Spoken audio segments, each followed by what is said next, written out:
শুরু করছি রাতের ট্রেন পার্ট। কিন্তু মেয়েটি যে নির্বিকার ভাবে বসে আছে, যেন আমাকে আগে কখনো দেখেইনি। যাক, বোনকে বলে কয়ে মেয়েটির সাথে একা কথা বলার ব্যবস্থা করলাম। ওর নাম বলল স্মৃতি। ওকে বললাম, আমাকে আগে কখনো দেখেছো? সে মাথা নেড়ে বলল না। আমি কথাটাকে একটু ঘুরিয়ে ওকে জিজ্ঞেস করলাম, আমি বোধহয় তোমাকে ট্রেনে দেখেছি। ও বলল, আমি তো কখনো ট্রেনেই উঠিনি। আরো অনেক কিছু ওকে বলতে গিয়েও থেমে গেলাম, কারণ আবার যদি অন্য কিছু মনে করে। আমি আর কিছুই বললাম না। আমি যদি ওকে কল্পনাই করব তাহলে তো আগে ওকে দেখতে হতো। আমি তো আজকের আগে কখনোই দেখিনি। তাহলে ট্রেনে কে আসলো আমার সাথে?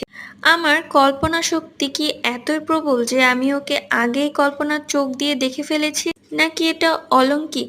কোনো উত্তরই আমার জানা নেই। পরবর্তী গল্প পার্ট 7। এরই মধ্যে কমেন্ট করেছে তৃষা, ইয়ারা ও জাইমা।